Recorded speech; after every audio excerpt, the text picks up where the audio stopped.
What we're doing here is replacing a fuel pump on a 1997 Chevy Silverado 3/4 ton.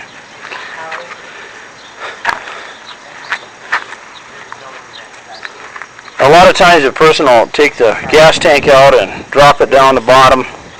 That's a lot more work. Best way to do this is to take these 8 bolts off. You see these spaces here, and just remove the truck box. On a 97, you look here, there's these wiring harnesses that come loose. There's also a ground right here that goes up underneath the frame, and there's a ground strap right here that goes onto the fuel pump, and you have to make sure that you get those disconnected. And we forgot this one here and pulled the end of it off. You can see the box sitting off to the side. 4 of us moved it, but I suggest you get 6 people because that's a lot for 4 people to move. There's also these 2 T30 machine screws here that hold this fill spout to the truck box. It takes about 2 hours to get to this point.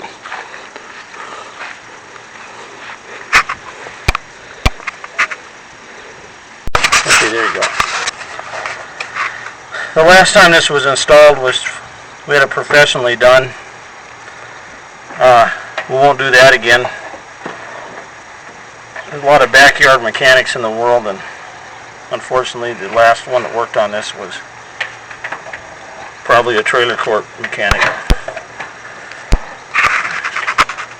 None of this goo should be here. We'll get all this cleaned up. You want to make sure you clean everything up real good so you don't get into debris down in your fuel tank when you take this apart. If you clog up the strainer on the bottom, or you get too many things in the fuel filter, they last a good long time unless you contaminate your tank. I'm going to get all this mess cleaned up and then we'll continue in a little bit. Go ahead and push the button off. Okay, we have to remove fuel lines here.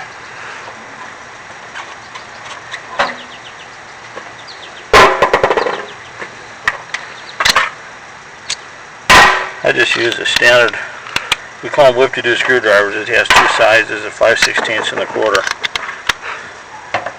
You can take these hose clamps off just using one of these. But don't do like my kids and not put the bits back, they disappear real fast.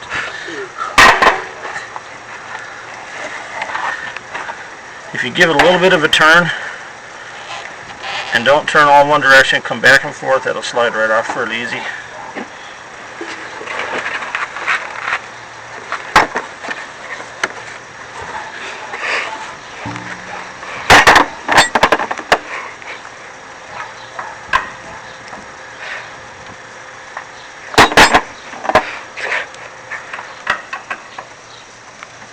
Get a 16 there.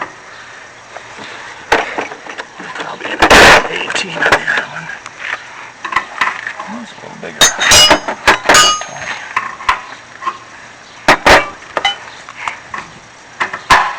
Okay, it looks like a 19 and a 16. Make sure you get your wrench all the way on. These are made of aluminum and they won't strip. Kind of clean them a little bit. Sometimes there's a little dirt building up on there and keep it from.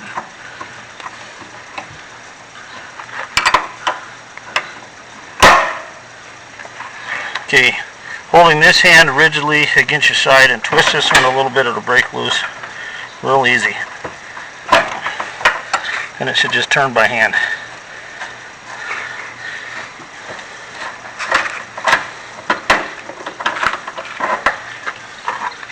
Now the fuel will siphon out of here if you have very much fuel, so you want to keep that in an upright position.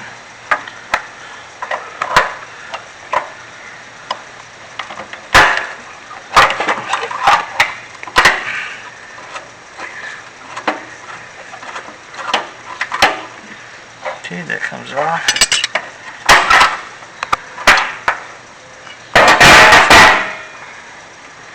Grab me the hammer out of the bucket right inside around the door.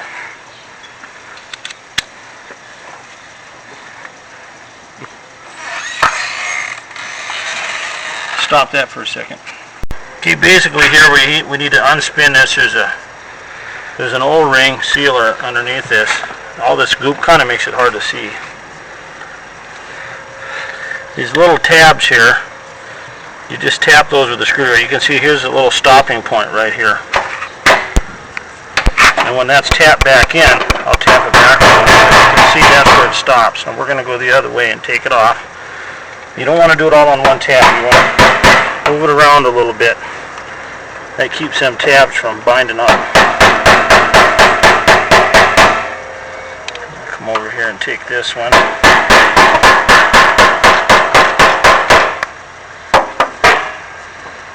Almost there. There we go. Now, see, this is moved past here, so you have a void, and it easily comes right out of there.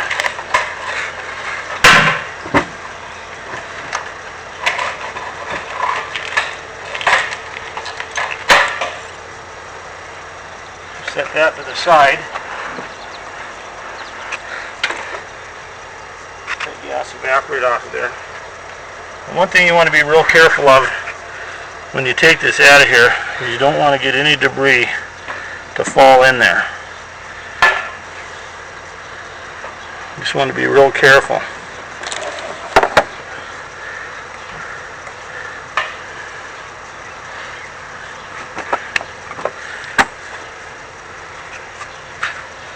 Okay, where's the new pump at, Clifford? Here it is.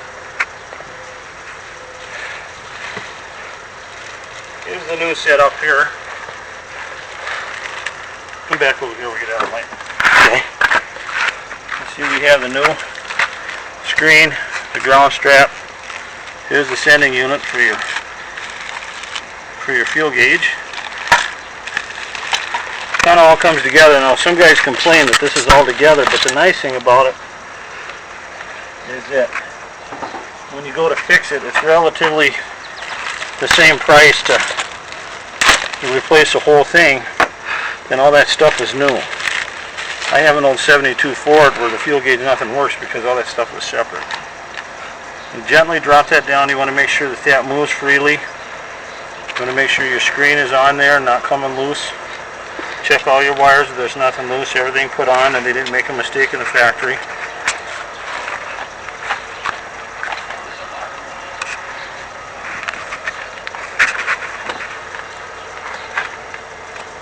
Okay.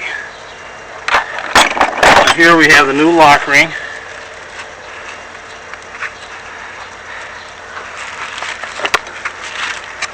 Couple of O-rings. That's for a newer model. That won't apply to this one. Again, you want to make sure you don't get any debris in there. So one more time you look. Just do little bits at a time. Don't get in a hurry. Make sure nothing falls in that fuel tank. You don't have to worry about this extra debris because you actually take a risk of getting stuff in there if you try to clean any more of that out.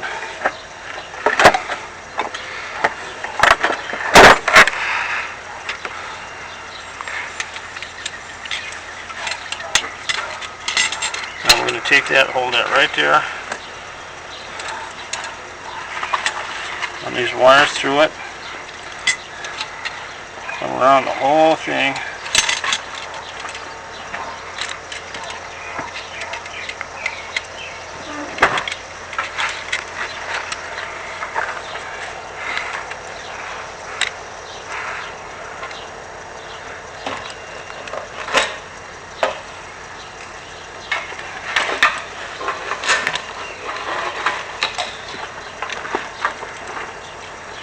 You can see all the fittings and everything in this side, so it's pretty easy to tell where it's going to end up. Your name is James.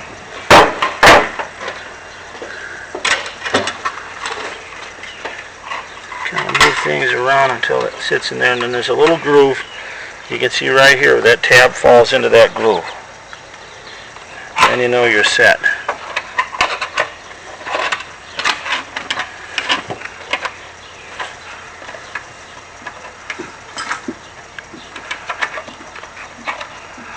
I'm not sure that's the right locking ring. Let's inspect these locking rings. Shut that off. We're going to see if we can find the right one. Okay, we have the right ring here. Into the groove.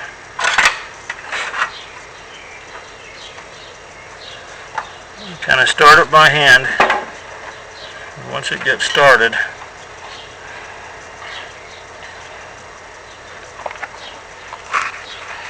I'll do the same thing again. You don't want to overdo these tabs. You want to hit all the tabs, a couple of taps each one.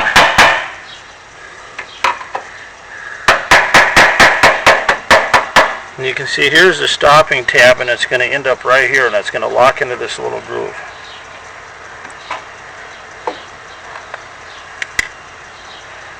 Let's grab this tab here.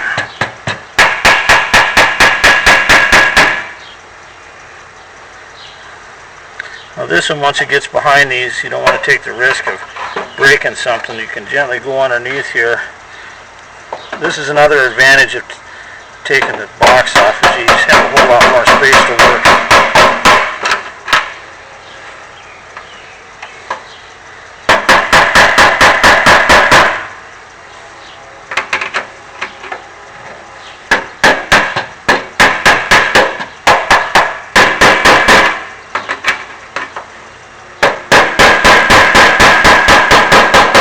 Okay, now the tabs are seated in. Now you do want to go around and tap each one so all the tabs are seated flat, because the ring is a little bit smaller than the groove it's in. That means it helps it to move freely.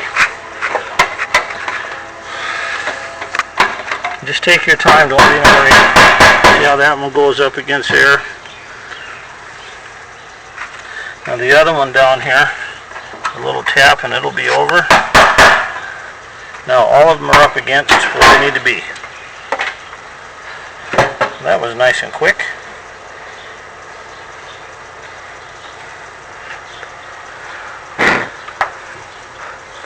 When you look in there, make sure there's no debris in any of these.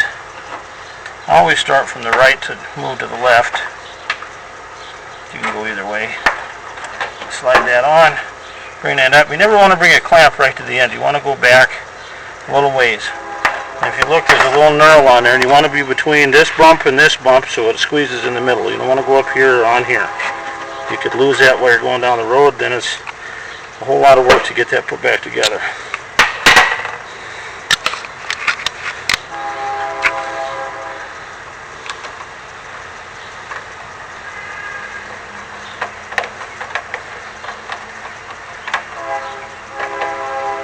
Once it's tight, just give it a little bit of a snug and you're good.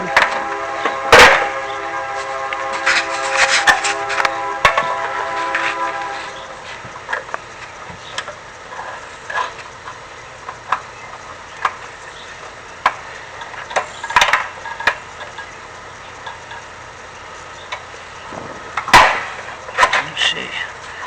You know, I think I was mistaken on the year. These do have O-rings on this year. Okay, let's grab those O-rings and put them on. Where did that little bag go? You set it here. Oh, it fell down. There it is.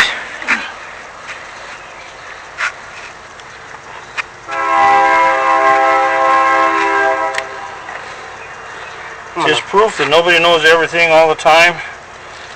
I was thinking it was a different year, needed these O-rings, but place them as you go. There's a new O-ring on there. We'll sit that in there and start that. Okay, we'll take the old O-ring off the other side. You can see I removed it from this little groove. We'll take the new one and put on there. Even though these old ones look good, we'll save those for spares in case we ever need them in the future. Being from Montana, got that farmer mentality, you don't throw nothing away if it's usable, so we'll keep it.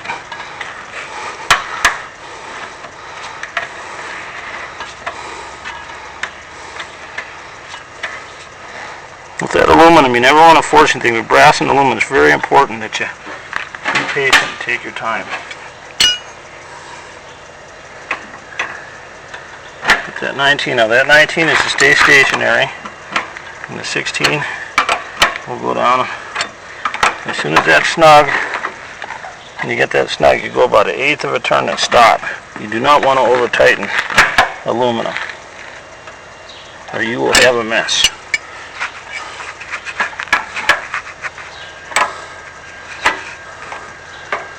Now we'll test all this and make sure there's no leaks or anything before we put the box back on.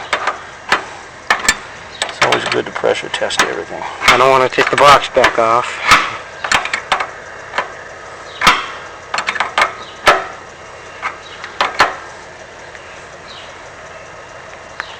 See, that part's done.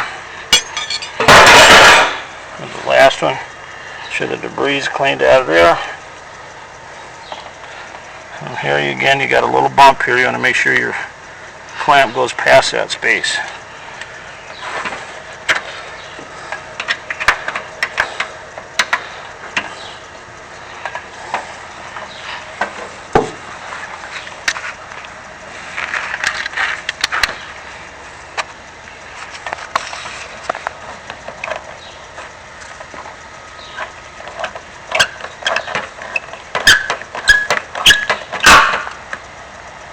Once you're on there, you give that about 1/2 a turn.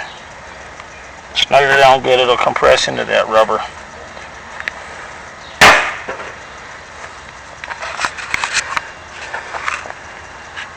Now we're going to attach the ground wire.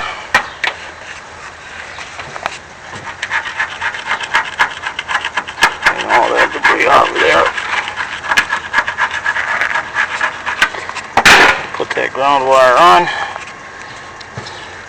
You want to put your ground attachment, see how these two are? You're going to put your ground attachment right on top.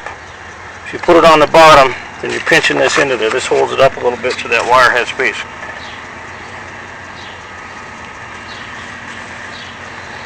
On the Chevy, this is a 13 millimeter.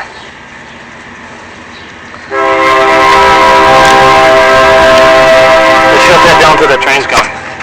On. Okay, now, you don't need to over tighten these. Once it's tight, you go about 1/2 a turn and stop. No need to over tighten everything. Here you want to visually look inside, make sure no debris is in there.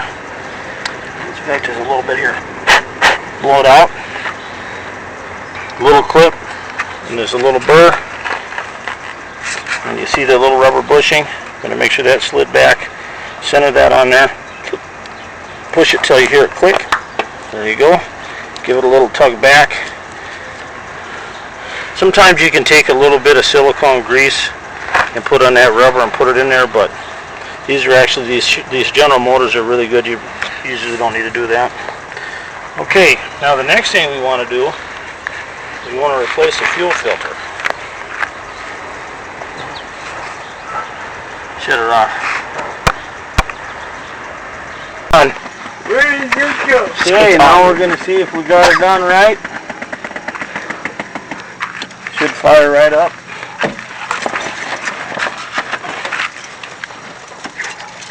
When I replace it, this is just me.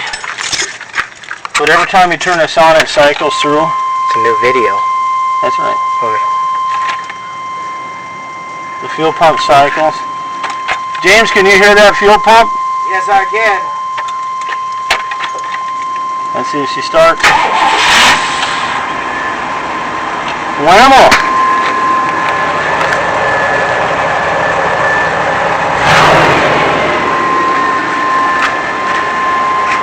Alrighty.